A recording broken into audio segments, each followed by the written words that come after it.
Welcome to the 12th Man Podcast, opinionated debate on everything Borough. Let's have it. Inside the box, Janino nearly there. Ravanelli, goal! Mark Schwartz in. Get in, you big Aussie! Bridwell, Boston hasn't finished yet. Kick it! Borough have struck a stick to the heart of Dracula's boys, and it could be Eindhoven time!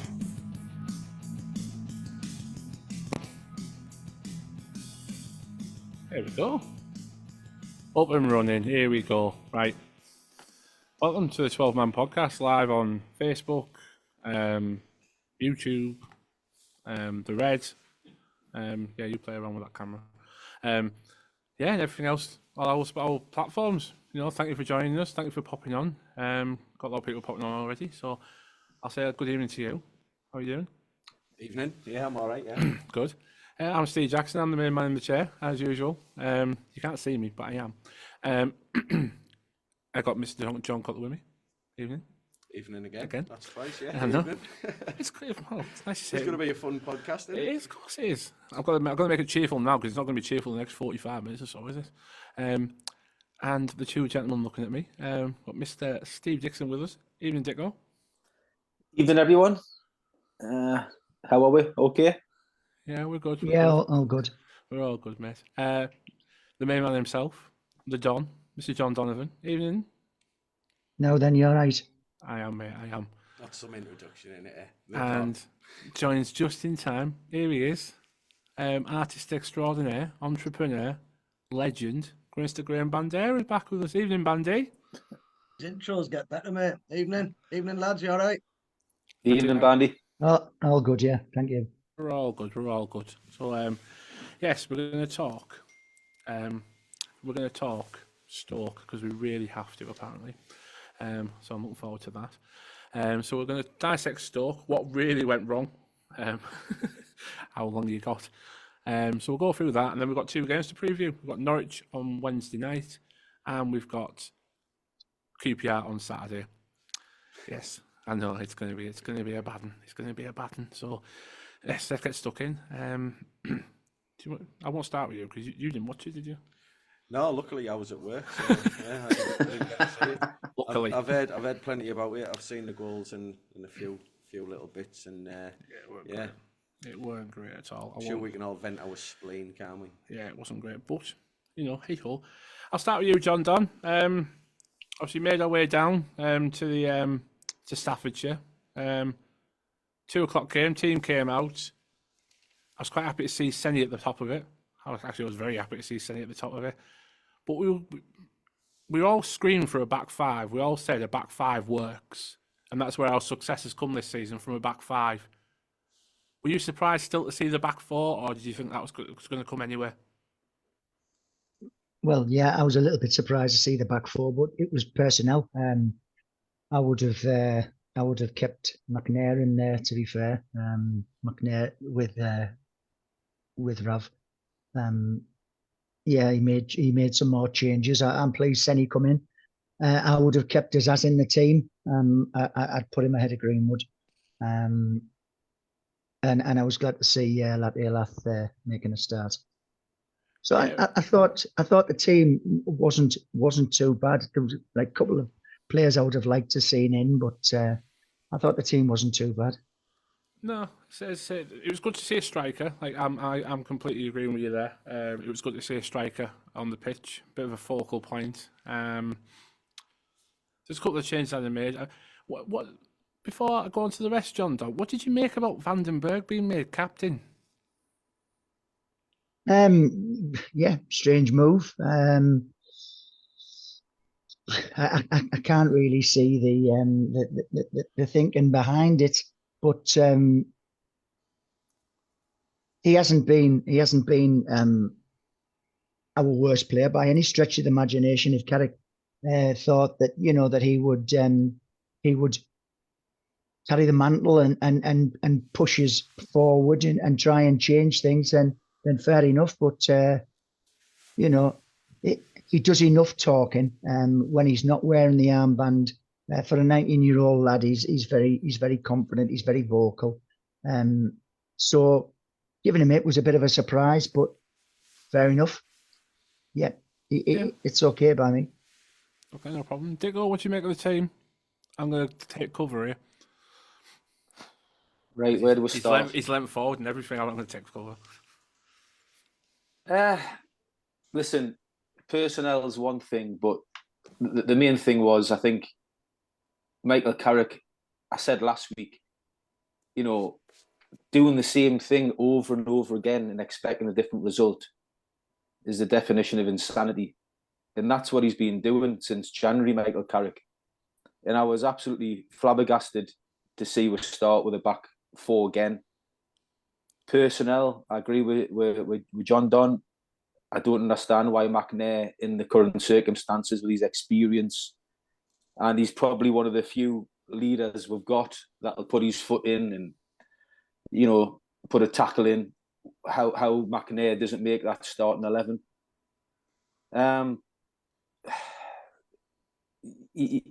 Michael Carrick had to go the back five. He had to on Saturday. We're going to Stoke. You know what it's like down there. They had the rallying cry before the game. Stoke. They're going to have a little bit of a pop at work. And we had to go there with a formation in a team that we're going to have to be prepared to roll the sleeves up and graft for the supporters that made the trip down. Put some tackles in and stamp your authority on the game. And all of that didn't happen. In fact, it was the opposite. Fullback situation. We've spoke about it on here. Luke Ayling came from Leeds. Luke Thomas has come from Leicester. I had reasonably high hopes for Luke Thomas going on what I used to watch him about a year and a half ago. Wow. What's happened to Luke Thomas? I don't know what's happened to him. He's took massive backward steps, and obviously that's the reason why Leicester are happy to let him go. Luke Ayling has been a good professional, been a good player. He's finished. His legs have gone. And let's be honest, there's a reason why Leeds have let him go and Leicester have let Luke Thomas go. So there's got to be question marks about Middlesbrough's recruitment, bringing those two to the football club for me. We've got two better fullbacks, in my opinion, at the club in Dijksteel and Engel, who both should have started on Saturday and should be starting on Wednesday. I agree with John Don. We've got the Zaz. We need to, from now to the end of the season, we've brought him in for £2 million. He needs to play, certainly ahead of Greenwood, another loan player that's flattered to deceive. And I'm going to have to give John Don some credit, because a while back on here, we were asked whether we should sign Greenwood after a little spell of form where he scored a couple of good goals against Sunderland and Leicester. And I think the majority of us thought for £1 million that would be good business. John Don said, leave it till the end of the season, let's see how it pans out. And again, like Luke Ayling and like Luke Thomas, there's a reason why he's come to Middlesbrough, because he's not good enough to be the required standard to get promotion. I don't think any of our loan players have covered themselves in any glory, and I include O'Brien in that. O'Brien's come from Notts Forest. He was a good player at Huddersfield, again, a while back. But for me, O'Brien's, other than a decent performance away at Leicester, has showed very, very little of the O'Brien that I thought we were getting in the summer. And for me, I'll be happy for all the loan players we brought to the club to disappear in the summer and not come back. Saturday was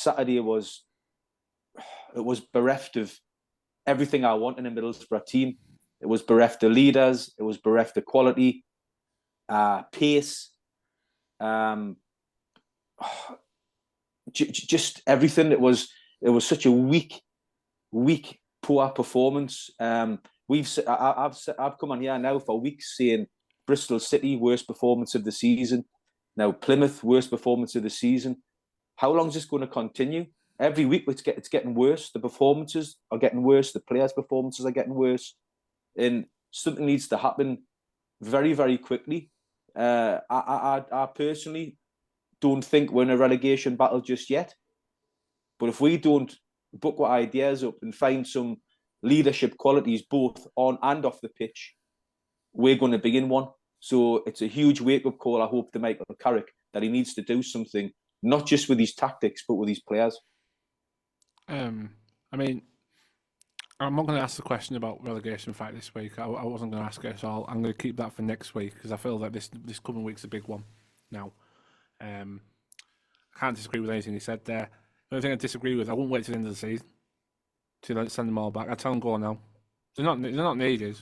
They're not required. I wouldn't focus on them because we need to be putting players that are our own. If they're not good enough to be, I'm just not a fan of them. I'm really not now. Bandy, what did you make of the team? Disappointed yet again because I've been banging on like a stuck record about this back three. I think personally it's the only system that suits the personnel that we've got. This ideology that Carrick's trying to deliver, it's not realistic. We don't have the personnel or the finesse in any of the players to play that beautiful way that we played so well last season. We had far superior players last season, and I think he's looked at that and thought, well, that's the system that works. But it's fine. It worked a treat last season. It was fantastic. But we don't have them goals. We don't have a Ryan Giles pushing high up the pitch as a supply line. We've got nothing at the moment. It's just flat. It's dull. It's horrible to watch. Saturday's performance was absolutely disgusting. And like Dicko said, we'll have to do a little bit better next game. The games are getting progressively worse. We're looking more lethargic. We're looking more or less interested. And worryingly, even Carrick himself is looking more less interested. I genuinely don't think he knows what to do at the moment with the predicament he finds himself in, whether it be injuries, which for me has been an overly used excuse now, because we do have good players back. That team, which, albeit it was the 4-2-3-1, which I'm not a fan of, there was enough quality in that team with the right aptitude and attitude to take Stoke apart. Honestly, they had one or two half decent players, yet we made their team look like Real Madrid. We allowed them the ball. Again, there's massive gaps in midfield. Players just running through. I've lost times number this season where players are free 20, 25 yards from goal and they're able to shoot without anybody closing players down. It's a little bit like Chuckle Brothers football to me, to you. You go out to him. I'm staying here. No, you go out to him. There's no decision makers. There's no leaders. There's no sort of Roy Keane type characters that will get out there and go and smash somebody. We're not seeing it. Tick the booking if you have to. Again, I keep repeating myself about the same issues, and they don't seem to be becoming eradicated. It's very worrying. Definitely looking over the shoulder time now, because with maybe 3 or 4 games to go, we could really find ourselves desperately scrambling for points and hoping, relying on other results going for us. And it should never have got to this stage. We should realistically be 8th, 9th right now, pushing on for playoffs. But for some reason, the players just seem to have completely down tools. And Carrick sort of stood there, rubbing his beard, looking for ideas. Alarmingly, he turns round for help, and I don't see any help. I just think he needs possibly a shoulder to cry on at the moment. I genuinely don't know where we go. I can't see another win. I predicted a draw against Blackburn in about 5 games' time. That's it, and that's me being optimistic. Generally, I tried to be realistic, but bordering on optimism, because I do think we have capable players. But at the moment, nothing. Even the star performers aren't performing, because I think they're a little bit peed off with the whole rotation thing. There's never a settled team. And like I said, back to my original point, we only look settled and comfortable with a back three, pushing wing backs on, whether it be Ayling, whether it be Dijksteel, whether it be Jones when he's fit. Obviously, when he's fit, he's going to walk straight back into the team. By God, we've missed him. We really have.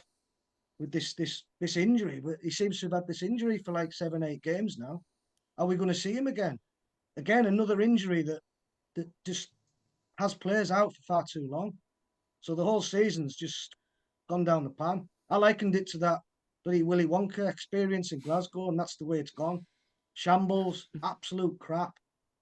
And I just hope we can just salvage something in the next few games just to keep us buoyant. Can you remember? Just only a few short weeks ago, we were taking. We took the lead in a cup semi-final to Chelsea. Yep, we got dismantled there, but everything seemed to be on the up there. We'd beaten Millwall.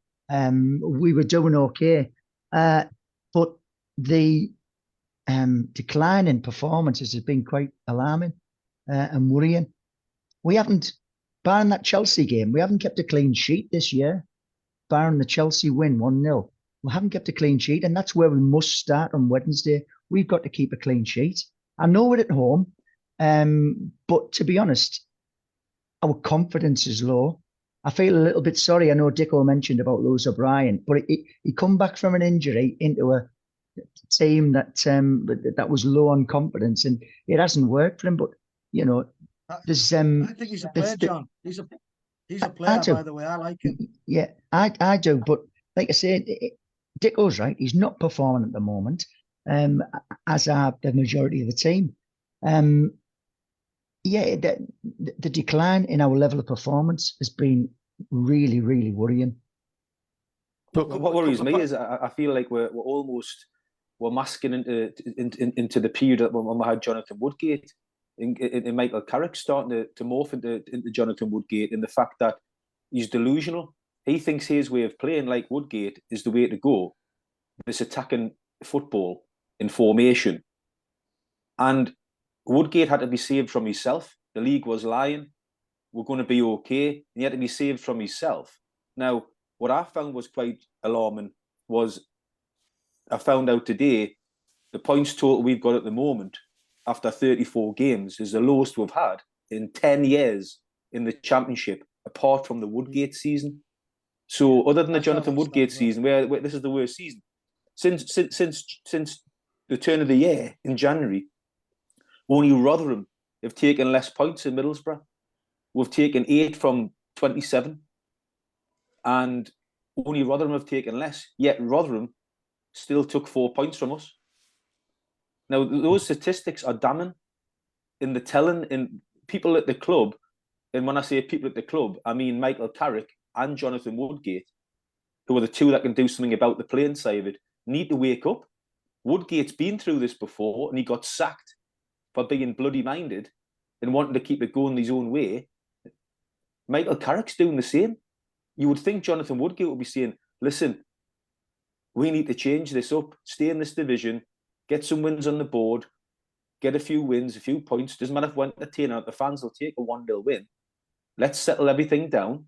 And then next season, we can regroup, bring some new players into the club, and go back to playing the attacking football, hopefully with better players that the fans really enjoyed last season, because I'm sure Gibbo is going to back away in the summer. But at the moment, it's almost like Michael Carrick can't see it, or there's something in he's got to do it his way. Well, if he continues down that road, Michael Carrick won't be here next season, because we will get dragged into a relegation zone eventually if we continue to play. Things have got to change. We've got some good players to come back, like Bandy said, in Isaiah Jones, and obviously he walked straight back in the team. But at the moment, some of those players are so far off it. I remember a few weeks ago, I come out and I said the players weren't trying, they weren't giving 100%, and John Don shot us down. And I sort of agreed with him and sort of rephrased what I had said. But I don't think some of those players were trying on Saturday. I thought there were levels below. The body language was poor. It was poor before the game. When you see them walking into the dressing room, did you see the video on Middlesbrough's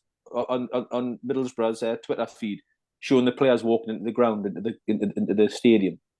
They looked like they were going. They looked like they were going to the gallows, not going to play a game of football. They looked. Turns out they were. Yeah. It's like, come on, lads, you're so in a great position. Millions of people would love to be in your position. You should be really enjoying wanting to do what you do. Go out there and express yourself and enjoy yourself. Everything just looks really like it's an expression from the past, like they're on the beach. Well, Tells you me can't that be on the the you spirit, can't be on the beach with 12 games to go. Too Well, many if that- points if to tells play me the for. spirit's not good in the camp. If that is Yeah. the case, if that At is the the moment, I case, don't then think players are comfortable playing in the positions they're playing in. if that is And the again- case, and the players aren't trying on the pitch, that only ends one way. I'm not saying they didn't try on the pitch, but if they're not trying on the pitch, it only ends one way. And whether I want it or not, it'll end with the manager going if the players aren't doing it. 'Cause it's all player power now. Managers don't have the power, and I'd hate John, to if- see that happening. If you look at our successful results in the since January, the Chelsea game, 1-0 win, 3 at the back. Leicester game at home, 1-0 win, 3 at the back. Villa, we ran them very close, albeit they got a fluky own goal at the end. We didn't look like conceding, to be honest. So Leicester away conceded 1. Every performance I've mentioned there, every player put a shift in. They look comfortable. They look happy. You could see them rejoicing at the end. They've got a brilliant result. And then when you go back to the default 4-2-3-1, asking Balazar to drop in and take the ball 6 yards from the keeper, it's chaos. Nobody seems to know where they're playing. Riley's on the left, then he's on the right, then he's a 10, then he's up front with Azaz. I mean, what's that about? Players must be getting paid off thinking, they'll be joking amongst themselves. I wonder why I'm going to be playing this week. You know, O'Brien, he's been a left back, he's been a CDM, he's been centre mid, he's been left wing. There's just no cohesion, and players do get annoyed with that. They want to just be told the basics. You're playing right back. I want you to push up, bomb on, drop in. Simple stuff. I think Carrick's just trying to overcomplicate things at the moment, and he doesn't really need to. As he sat the players down and said, where are you comfortable playing? Balazar, do you really like dropping so deep to take the ball? Is that Carrick's decision or is that Balazar's decision? Because if you're him, I'd be saying, if I was the keeper, I'd be saying, get out of here now, get away from me. The centre back should be saying the same thing. You're treading on my toes, move, get out, let me play the ball out. It's just it's chaotic, it's confusing. Bandy, I watched the alarming. Manchester derby yesterday, and Yeah. you're talking about top quality players. Man City, best team in Europe, and they weren't always playing it from the back. If Edison thought there wasn't anything on, he knocked it long, and that's something that we don't do. You know, we've got to sort of like just change it. If it's not on, then okay, launch it long. I said this last week, and I'll say it again. I don't mind if we lose ownership of the ball in the other team's half, but to lose it in or around your 18-yard box, it's criminal. And we got away with it again a couple of times on Saturday. But it's just so frustrating because, you know, and I sometimes think the boos that we heard at the Plymouth game, I don't think it was. It probably, part of it was for the performance and the fact that we were 2-0 down, but it was sheer frustration of we seeing the same thing over and over again, and nothing's been changed.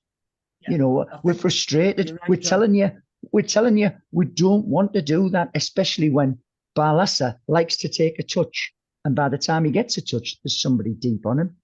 Yeah, but John, when you think last season, what was the? Sorry, Graham, go on. If you're an opposition manager, you only need to watch Borough 2 or 3 times to realise that the spaces we vacate in the middle of that park are so obvious. You don't even have to be an half-decent player to exploit us. You know, you just got to sit in that area and take the ball off us. It's like taking candy off a baby when Balazar's got the ball. So bad. Honestly, it's criminal. I can't believe the Carrick seeing this and thinking, it's fine. Because he used to play like that, but he was a bloody good player. He could actually pop it off and go for the return ball and pick a pass out. Balazar's just ponderous. I don't want to hang him out to dry, but I think he's a massive, massive catalyst for us going south. I really do. I totally agree. You're right. With you. We've been sussed. I was literally just going to say there, I have no idea how Balazar keeps getting in that team. Whether we've got injuries or not. I tell you what I'd do. I'd move McGree back into centre midfield, play Azaz behind the forward. No, Balazar should not be getting game time. There's no way he should start on Wednesday. I'm just going to say, lads, what is the point of playing out from the back? The whole point of playing out from the back is to beat the press.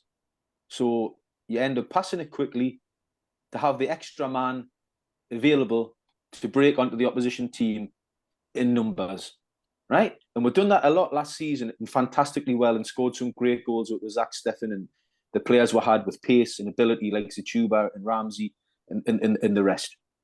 And it worked great. And last season, even when we were doing it really well, there was a few nervy moments, but we didn't really get caught out by it because we had the talent to pull it off. But this season, we're trying to do the same thing with inferior players who don't have the pace, don't have the ability, right? But also, I might be mad here, but when was the last time Middlesbrough actually beat the press and scored a goal? So it's not like we're making mistakes with Barlassa and getting caught out here and there, and we're panicking. But every now and again, we're breaking the press, and it's been really good, and we've broke on teams and scored goals. I would love to know the statistic. I don't know this, by the way, which is unlike me. How many times have Middlesbrough, from the goalkeeper this season, how many times have they, from the goalkeeper, beat the press and scored a goal? I'll be amazed. I can't answer that. I'll be amazed. I think Jacko can. He's got his hands in the air. Jacko. Chelsea at home. They pressed us back. Barlas flipped the ball to the top. Jones ran through. We squared it. We scored. There you go. Right, great. So that was in the cup, right? And I'll take it all day long. But I don't think we've scored, can't be more than 2 or 3 goals all season by beating the press. And it's just not working. We're knocking the ball into players who aren't comfortable to do the job. They're not good enough to do the job. I mean, that we'll go on to it. You know, the mistake between Barlassa and Dieng, that was nothing to do with Dieng. It was we've done that for under Zach Steffen and Glover and Dieng. It's a simple ball into Howson or Hackney or Barlassa, and that player knows fine well he's going to pop the ball off to, which was on Saturday, Vandenberg, yeah. and then Vandenberg plays it forward. You try and beat the press and you break on teams. So what the hell was Barlassa doing, turning into trouble without even looking and losing the ball? He knows what the drill is. They do the drill a million times in training, and they've done it all season and last season, and he's been part of that. So I don't understand what they're trying to do. It looks like they don't know what they're doing on the pitch anymore. This isn't working. It hasn't worked for months now. We're not getting, even if we beat the press between the defenders, say, right, just say it comes off and we actually beat the press. What do you need to then go on and score a goal? You need pace, you need width, you need creativity, and you need talent. We've got none of that at the moment. Mm-hmm. Now, you just mentioned, Jacko, the last time we've done it was against Chelsea. Who was the outlet? Isaiah Jones. We don't have Isaiah Jones. So why are we trying to play that way when we don't have the players? 30,000 people can't be wrong. And 30,000 people are watching Middlesbrough and turning up home and away watching Middlesbrough, all saying what we are saying on this podcast tonight. And I'm sorry, I don't care if you're Michael Carrick and you played for England, or you're Jonathan Woodgate and you played for Real Madrid. 30,000 people can't be wrong. Well, the thing is, you mentioned the fact that we haven't scored many goals from our playing from the back, but we've conceded a boatload. That's the most telling statistic. 100%, We've conceded a goals. Boatload. And like I say, we've conceded 31 away, 20 at home. We're finding ourselves. Story, doesn't it? Yeah, we're finding ourselves behind in most games, and it just makes the mountain taller. Yeah, we're giving teams a 2-goal start in effect, aren't we? Yeah, my head was fried on Sunday, absolutely fried on Sunday, because I was just thinking, how have we gone from a team that was half a dozen points off the playoffs, 1-0 up in going into the second leg of a cup semi-final, and we're now looking over our shoulder. It's been a catastrophic fall. Yeah, I mean, it's interesting as you're discussing about keeping clean sheets. In the last 3 hours of football, we've had 2 shots on target.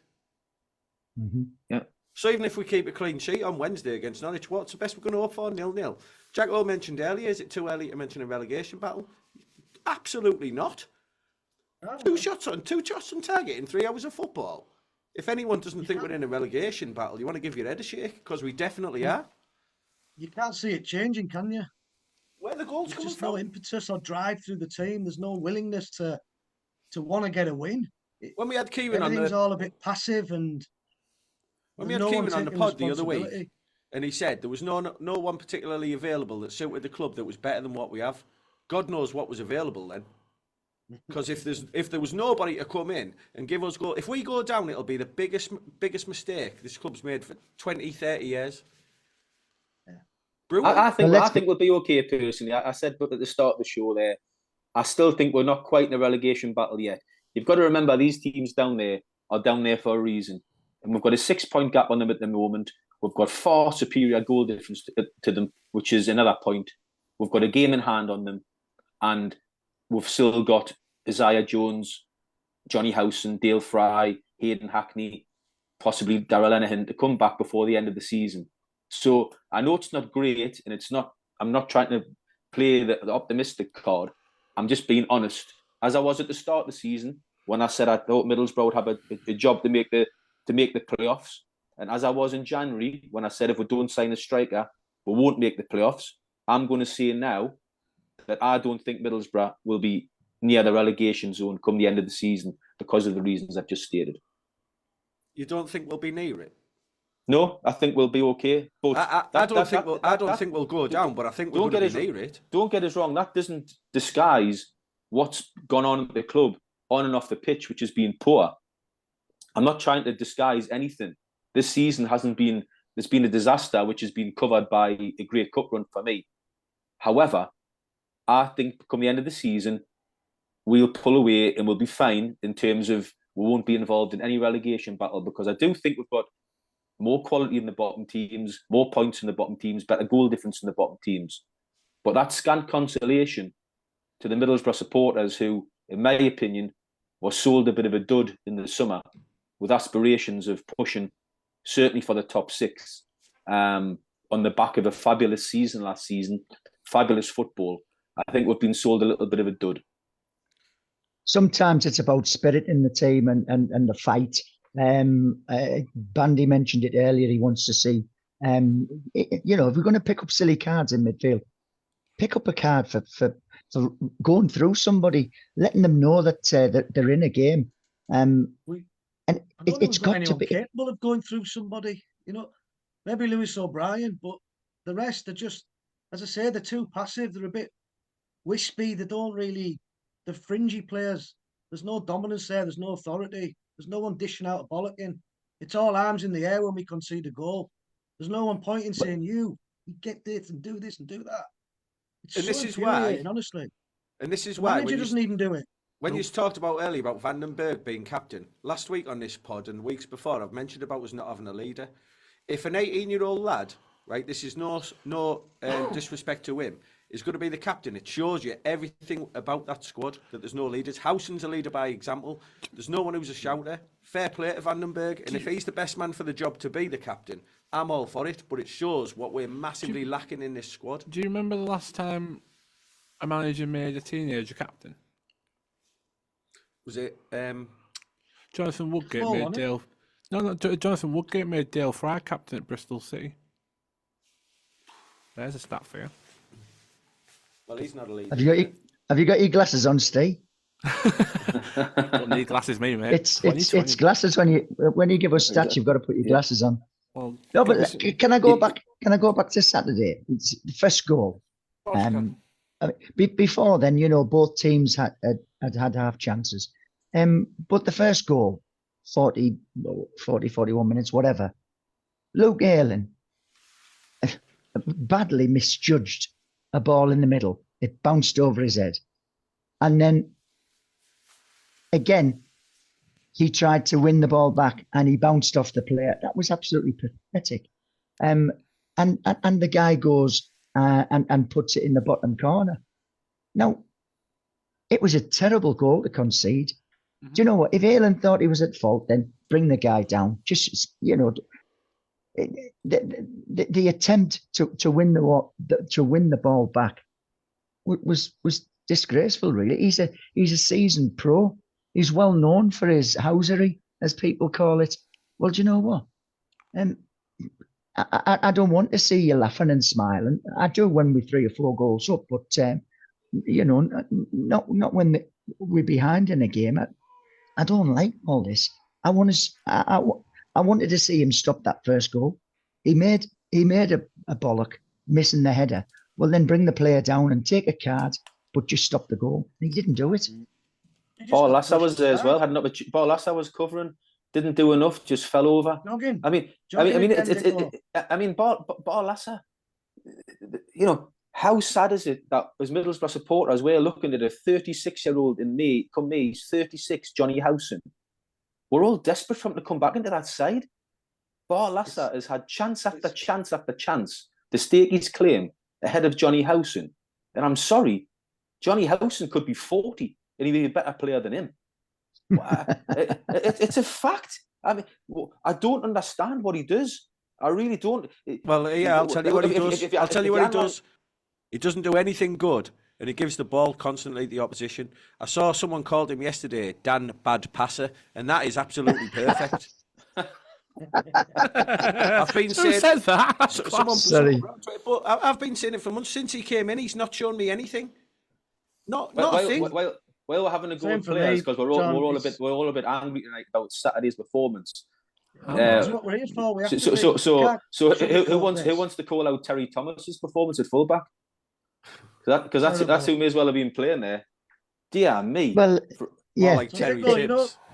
Exactly. When we signed him, and you said he hadn't come he'd come to start games. Yeah, not 100%. be second fiddle to Engel. I'm still a bit angry at the way Engel's been treated. As bad as we've been most of the season, I do think he was steadily improving, and he does show some balls on the pitch. Whether or not he makes a mistake or not, he tries to rectify it quickly. If he loses it, he gets back. He'll put a tackle in when he needs to. He does try and get forward. He can whip in a decent cross. He shows a lot more for me than Thomas. I mean, he looks like he's a kid who's won a competition. I'm scratching my head thinking, what's he doing? How many crosses did he put? How many crosses did he put in the box on Saturday? How many crosses did Aylan put in the box on Saturday? They're there for a reason. To get forward and join in attacks and get crosses in the box. So I think a 3 at the back would suit the fullbacks or wing backs, whatever you want to call them, because there's not the propensity to get back quicker isn't there. They can then bomb on freely a little bit more because you've got a bit more cover. So Clark's got to play every time. I think he's a good defender in a 3. In a 4, he's having to overcompensate for people dropping out of position. So I do think our fullbacks perform better when they're given license to push on, because they're not really defending fullbacks, are they? They weren't last season either when we had Giles bombing on. Hence Giles not playing for Luton because he can't defend. So the fullbacks we've got they're opposition third players as opposed to sitting in with us and actually defending. So who would be your preferred 3? Because when Wilder was here, Fry wasn't great in a 3. No, I don't rate Fry. I'd have Clark, Van der Berg, and Paddy. No. You're probably looking at Paddy. So you got Clark as a natural left footer on the left. You got Van der Berg sat central, and you got Paddy, Mr. Right Foot, on the right. I'm glad you said that. They're square pegs in square holes. And you got I prefer Aylan because of his work rate. Honestly, he was. Are we allowed to swear or not? No. He was right. Okay. Rhymes with Barry White on Saturday. Right, he was terrible. Worst game I've ever seen him play. But in his defence, I don't think he's been too bad. He's caught wanting at times because his fitness isn't there. But at least he's trying. He's pulling a leg. Saturday he was all over the show. Left back, left back in the changing rooms for me. Terrible. Get Engel back in there. Proper player. Barry White. And then Barry White. Barry White, yeah. Love machine. It is like what you said earlier, Bandy. It seems there's 3 or 4 changes every game, and it can't be settling for the players. You know, it's got to be troublesome for them. You know, to know exactly what their role is when there's so much personnel change. I have to say, I slightly disagree with Bandy, which doesn't happen very often. But, and I know John Cutler knows what I'm going to say. I do like Dale Fry, and I know he has some terrible performances and stuff, but I don't think it's any coincidence that Middlesbrough's form is slumping since Dale Fry's come out the side, along with Isaiah Jones, along with Hayden Hackney, and along with Johnny Howson. I like to see the big lighthouse in our side. I think he gives us height, both defensively and offensively, and I like offensively. When was the last time he ever scored a goal? No, but he's a big unit going forward. He's a presence for corners and set pieces. I've watched Dale Fry play against the best and put them in his back pocket. I think Dale Fry is still on his day a decent centre half at Championship level, and I would rather see Dale Fry playing in a three in the centre of a Paddy McNair and a Rav Vandenberg. Paddy McNair played on the left under Wilder in a three, really successfully, even though he's right footer, he was excellent on the left. So I would go McNair on the left. Vandenberg has been superb. I would have him on the right. And Dale Fry, for me, is a better player than Clark, who gives 100% and gets stuck in, and understand why fans like him because they think he's 100%er. But I think Dale Fry's got more quality in presence than a Matt Clark, if I'm being brutally honest. And I would like to see Dale Fry come back into our team. I would have Dijksteel ahead of Aylan for two reasons. I think he's a better player than Aylan now. I think Aylan's finished. His legs have gone. And secondly, Dijksteel at the moment is a Middlesbrough player. Luke Aylan, to me, has come for a few quid to see his days out, and he'll not be here next season. And I do agree that obviously Engel should be starting every game at left back. But that's it. That's what I would like to see from now at the end of the season if we had the pick of the defenders. Someone's come in and said, never mind Barry White, Barlasser is Eartha Kitt. I was just going to say perfect. Oh, man. Oh, what have you started, Bandy? Superb. Keep him coming. All banter. It is all banter. You're absolutely right. You know. Just for the I hope his mum's not listening tonight, though. Can't kid ourselves thinking it's great because it's not. It's Honestly, not. it's so bad at the moment. Exactly. We've got to keep a clean sheet Wednesday. That's my starting point. We've got to keep a clean sheet Wednesday. If it's a 0-0 draw, do you know what? I'll take it. We need points on the board. John, sorry, again, what system do you think would enable us to keep a clean sheet? Would you be a strong candidate for going a back three just to be solid and allow them onto us and try and break on them? Or we take them on at their own game? Have you seen Norwich's last 6 results? Yeah. 1, drawn, 1, 1, 1, 1. The 7th, 1 point behind playoffs. They've scored 14 goals, 10 of them away from home. Their last away games, they've won at Bristol City, they've won at Huddersfield, they've won at QPR, and they've drawn at Southampton. They've got 2 strikers in double figures. Drew at Blackburn as well, didn't they? So they're going to come and they're going to absolutely want to fill the boots. So we have to back that midfield because they'll have a Bandy. They'll just be strolling around having a day out. And if we're as open as we have been and lose possession of the ball in or around the edge of our 18-yard box, we're going to be beaten. You know, we've got to have solidity. You know, we can't come away on Wednesday losing that game, but we just can't. And like I say, I will take 0-0. People might say that's ridiculous. No, I'm sorry, that's my thoughts. I would take 0-0 now, get another point on the board, until we get ourselves clear. Totally agree. Like I say, one clean sheet this year.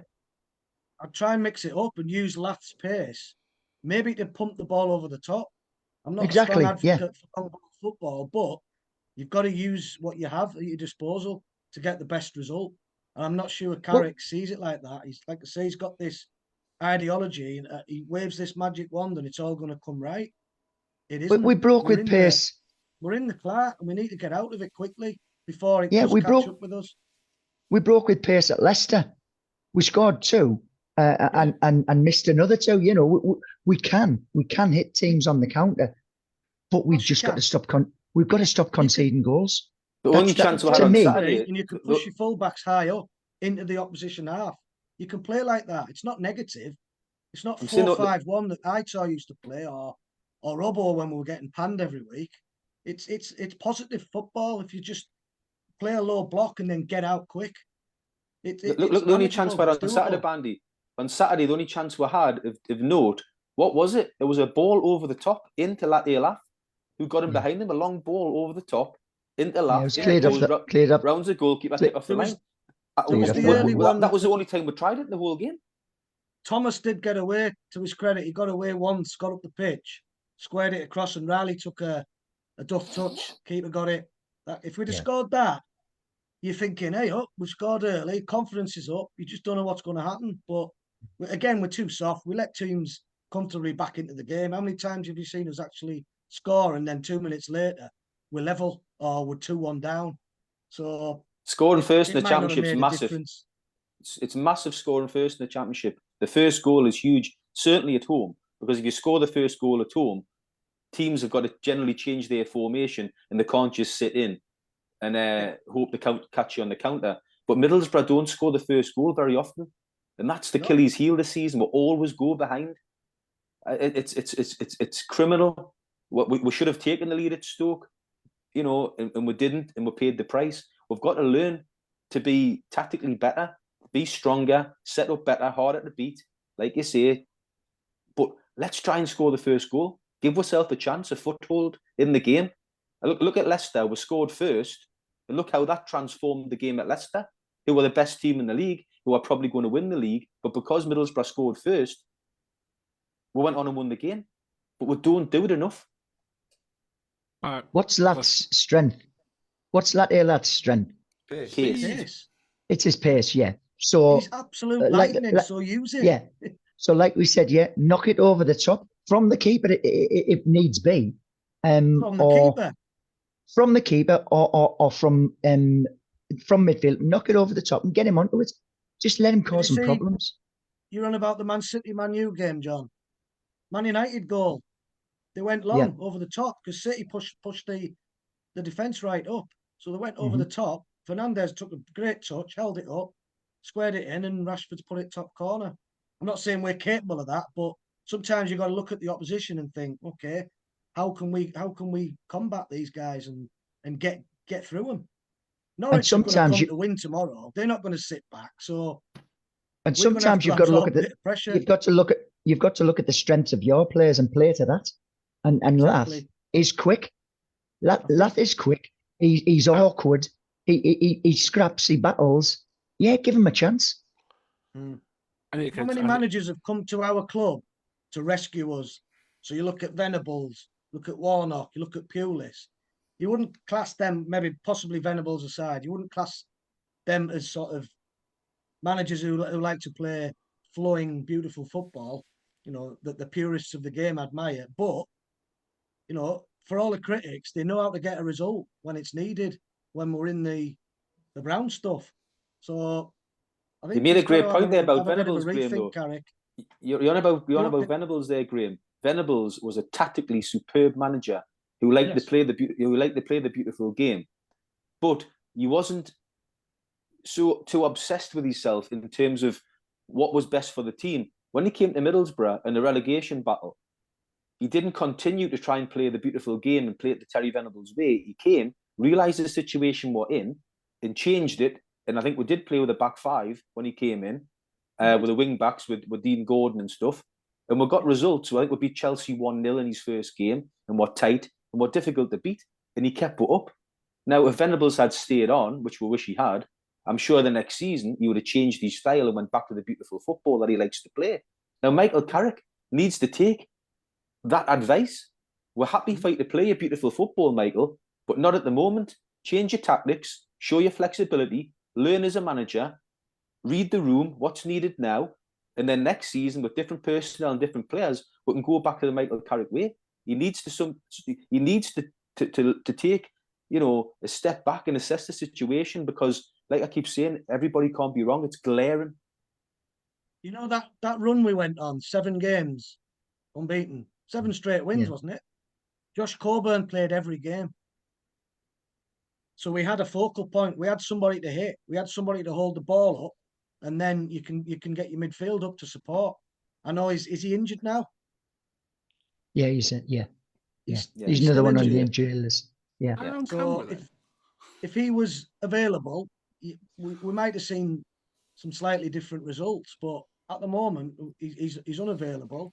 We've got one striker back, so we've got to try and utilise him to the best of his ability. We've got so much to fit I in the think last 7 probably- minutes, by the way. I know it's great. This. Going over the top. I know. I plan to spend half an hour on Leicester. We've done 51 minutes. Oh well, never mind. Stoke. The Stoke, yeah. See, so it's not bad. I don't even remember it. Actually, to be fair, Switched off. I did switch off. To be fair, He was asleep there. That's why I put him on camera. to be fair, I left after 70 minutes. To be fair, so it says it all really. But yeah, it wasn't. To sum it up, it wasn't great. It wasn't great. And a bit of a stat. Jason's been in touch with me. He won't sit in that chair, but he'll chat with me while we're on. Obviously, you mentioned there, the teams are down there for a reason. You know how many points we've got off them bottom 3 this season? Exactly. 2. We'll include the bottom 4. 5. Sorry, 6. We're heading down that way for that reason. That's not We've got great, 3 of, that. I think, is it 3 of the top 5 to play? Yep. And then we've got some massive games. Sheffield Wednesday, Swansea. There won't be a pushover down there either. We've still got to go to Hull. We've still got to go to Southampton. We've still got to go to Ipswich. We've still got to go to Cardiff. Leeds at home. We've still got Leeds to come here. We've got Norwich on Wednesday. The one thing I will say, wow, this is when I know that the performances are really, really poor, but the next 2.5 months for this football club is massive. Yep. We need to get behind them as much as we possibly can. If you're going to boo, fair enough, boo at the end of the game, but during them 90 minutes, we need to give... Because half of these players aren't going to be here next season, but we're going to be watching, potentially, League One football. I don't want to do that.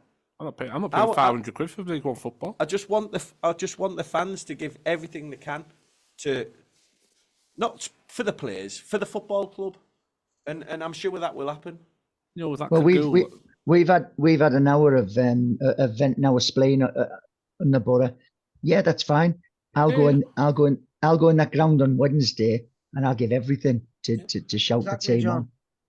This is the place to discuss stuff like this, and Twitter or whatever, or down the pub with your mates. But at the match, just give constructive criticism. Just get behind the team, and see what happens, and then whinge all you want after the game. Yeah. That could make sure you're there the next that could game. Google on. You went full on Liam Gallagher then, didn't you? Like proper into it there, weren't you? But he's... I didn't endorse that. I'm not going to ask for your man in the matches because there wasn't one. I'm sorry, but there wasn't one. It was an absolute disgrace. It was. I labelled it the worst I've seen Borough in years, and I wasn't exaggerating. I really wasn't. It was that bad. I only saw 70 minutes of it, and pretty much most of that I was with one eye because I couldn't quite see right. But it wasn't great. I think a telling thing as well, some of the local press reporters, who generally aren't overly critical, some of the things they were writing. Well, Craig Johnson, if you thought the second half couldn't get any worse, well. You know what I mean? You can't polish a turd. God, no, you can't polish an earth a kit. Right. Anyway, we'll move on. Because we've got loads of prizes and stuff and all sorts to look through and. Have we got over to you, Dicko? Have we got a yes? First one, I'm going to come to you, Dicko. Because obviously you went to the 20th anniversary get together on Thursday night. Thursday, yeah. And you brought back some goodies. Yeah. Free. You are on camera. Have fun. I was fortunate enough to be invited by Yvonne Ferguson, the Middlesbrough Football Club, as a guest. It was a fabulous night. I know there was different press reports and things on Twitter about who wasn't there and who should have been there, but it was actually a great night and well organised. Had a fantastic time. Did you ask Nimmer if he's still got his boots? I didn't know. I should have asked him if he still had caps, because I remember he used to have Nemeth caps in the club shop, which I never understood why. But that was a bizarre one. Zillard Nemeth caps in the club shop. Can anybody remember that? It was a bizarre thing. Anyway, I don't know why. So I went there and I took the opportunity. I thought, for all our listeners and people who back this podcast, I'll see what I can do, what I can get and bring back. So I got a couple of goodies. So what we're going to do is, we're going to post the link, or Jacko was going to post the link on the Facebook Live. We're going to post some links on Facebook, post links on X or Twitter, where you can go on and try and win a prize. There's various things you can do to win the prizes, which you'll see if you click the link. All I would say to you is, please put your name on. So we're going to run it until 2 weeks tonight. In 2 weeks tonight, I'll come on here and I'll do the prize draw for 2 prizes live and get the names read out, so you know who's won live on the 12th Man podcast in 2 weeks today. So first prize, I'll just grab it. I don't know if you can see it or not. Dicko, while you're preparing it, please do the draw in the style of Rod Stewart. I'd love you to do it like that. Is it this? That's the one. I'll pay good money for that. Like. Yeah, right. Sorry, mate. You take it away. Ready? I'll go. So the first prize is, I don't know if I can see it. Oh, yeah, all in front of you. Yeah, I've got that. Yeah. Yeah, which is Nice. a replica Carling Cup final winning shirt from Middlesbrough's club shop. And it's signed by Macaroni, Stuart Downing, Frank Woodrow, George Boateng, Bolo Zenden, Zillard Nemeth, and most importantly, England manager Gareth Southgate. So it's a fantastic prize to win, to be fair. It was actually the biggest prize to win on Thursday night. They done a raffle at the dinner, and that was the main prize to win. So I've got the main prize for you to try and get. So that's your first prize.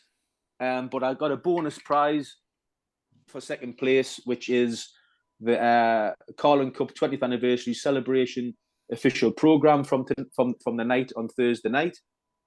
And on the back, as you can see, or not there, as you can see, it's signed by all those players as well. Macaroni, Dowden, Quadru, Boateng, Zenden, Nemeth, and Gareth Southgate. We've all signed it. So they're two fantastic prizes for any Middlesbrough supporter to have. So please, after the podcast, have a look at the links. You'll see it's quite easy to do. And most importantly, anything that's made from this, the proceeds will all go to the Middlesbrough Food Bank, which is a charity really close to all our hearts on here. It's a fabulous cause.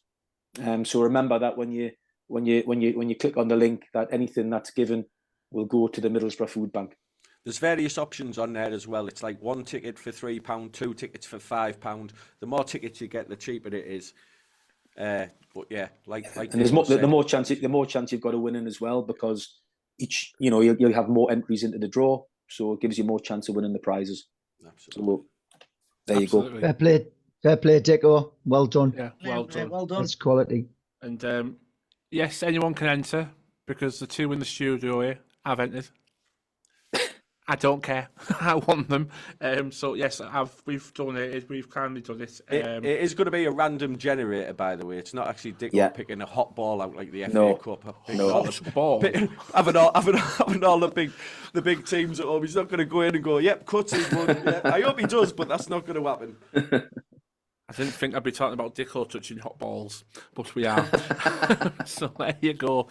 And then to go with that, our guest, Bandy, has kindly just sent me another print, because no one's won the first one yet. Do you know that? No one's won it. So I'm going to give away 2 prints. So Bandy's drawn his latest masterpiece, which if you go on his website, if you go on X, you're seeing it's a beautiful portrait of the Riverside. He's kindly sent me another one. Thank you. Pleasure. And we're gonna give them to two people that'll predict some scores, right? Because we've done that so far this season, apart from 2 goals, so we can't win that one. Yeah, another nice gesture. Well done, Bandy. So yeah, well done, Bandy. And It's good, so just to clarify, so John doesn't get confused, what sizes do they come in? A4 or A3. There we go. Clarified and done. And promote promote your website for us. Greenbandera.co.uk. There you go. Get yourself on there. He's preparing 2025's calendar already. How did you see a score in the first goal, Graham? Which He hasn't said it yet. All right, okay. We haven't done predictions yet. You was two talk for 50 minutes. So speaking of that, been drinking what Rod Stewart was drinking. we'll actually move on to the Norwich game. Speaking of that, so I'm going to go for. Before you say anything, I'm not going to ask you what formation you go, because we're all going to say we're all going to go for a 5 now, because it has to be done, right? And John's right. If we get a 0-0, happy days, job done. We've stopped the rot. Go. Right, we've had 2 shots on target in 3 hours of football. Lath 3-1. Ladies and gentlemen, Liam Gallagher. Wow, what is that? Jacko? 1-0. Scorer? I'm going to go Rav Vandenberg, 1-0. In Norwich. JD? What? No. All right, for us, all right. 1-0 to Borough. Barry White, edge of the box. Barlasser, get in there. Are you really going for Barlasser? No. It's going to happen now. You can't do that. No, I'm going for Finn Azaz. Oh, Zinedine. Go on then. Bandy? This is tricky now because you've all gone for a positive result. I think that's the No, you be honest. Just go for what you think. You go for what you want. I think we'll lose 2-0 because I don't think he'll change the system. I think he's that headstrong now that he's just going to go with it. Who asked you to come on? See if it'll turn around. So 2-0 Norwich. Do you know enough about Norwich to pick any-time goal scorer? Yeah, Rowe up front. He's the one he's got 13 goals and Sargent's got 11. So take your pick, I'll go with Rowe. Wouldn't surprise me if Ashley Barnes scored. You know. I'll go 1-1. Terry Thomas. No, I'll go 1-1. Lath. Okay. And for Saturday, QPR. I'm going to go for McGree, 2-1. Jacko? I'm doing a Bandy. 2-1 QPR. I just can't see it. Who's going to be an any-time goal scorer?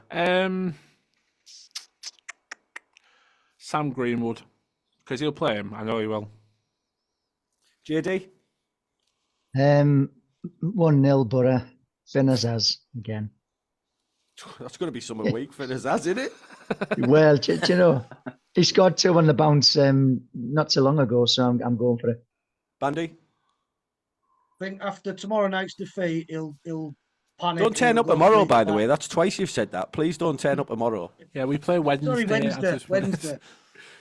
Yeah, he'll panic after Wednesday, and then he'll switch it to a back 3 down at QPR, and we'll get a point. So it'll be 1-1, and Riley will come up with the goods. Okay. Dicko? Wow. I'm going to try and be positive, even though I've been. Just be honest. I'll go with no. I like to go with my heart rather than my head, because if I went with my head, it would probably be in the bottom 3. So I'll go with my heart, and I always like to be positive that way. So I'll go 2-1 Middlesbrough, and I'll go Riley McGree will score. Okay. What size are those prints again, Bandy? So same as me again. Same as me. Do you want to choose something else? Choose another scorer. Who's going to score the second one? Cutler's got 2-1 McGree. Okay, right. So he'll score Barry one. White. So McGree's Barry White. And McGree's going to score one. Who's going to score? I'll go Marcus Force. There you go. Would you like it all down? All done. There we go. Independent adjudicator has checked it and has verified it, so we're fine. So there you go. I'll put the pictures of the prints to win. Please shot your predictions onto X, onto our Facebook page, our YouTube page. There's the prize again. No, he's gone. There he is. There's the prize again, the signed shirt that I'm winning. Can't wait to get that. And and yeah, that's it for us. All done. Finished. Finito. Boys, on Zoom, all three of you. Thank you very much for popping on. Bandy, absolute pleasure as always. I'll see you on Wednesday. Will do, mate. Nice one. Good lads. I'll see you two Wednesday as well. John will keep me singing for 90 minutes because he won't let me not sing, so it'll be fine. He'll keep us going. And thank you for popping in. Pleasure, as always. Yep. And thank you for listening. Thank you for commenting, subscribing. There were so many comments tonight. I was trying to get through them. I really, really was. But these three kept talking for 50 minutes, so blame them. I'm really sorry. But it was a good chat. I hope you enjoyed it. I hope you liked it. And yeah, subscribe to all our pages. You know, more and more of you are getting involved. So, you know, if you want to come on, drop us a message. Feel free. You know, we're not a closed forum. Get yourself on, have a chat with us. Could be fun, you know. No swearing. No swearing though. Yeah, I've been told off for that. So yeah, no swearing. So yeah, that's it. Job done, finished. I'll chat to you during the week, and I'll see you next week. Hopefully with 2 wins. Hopefully, but if not, more negativity coming. Up the borough. Up the borough. Up the borough. All the best, boys. Thanks a lot. Ta-ra. Up the borough. Thank you for listening to the 12th Man podcast. Hope to see you all again next week.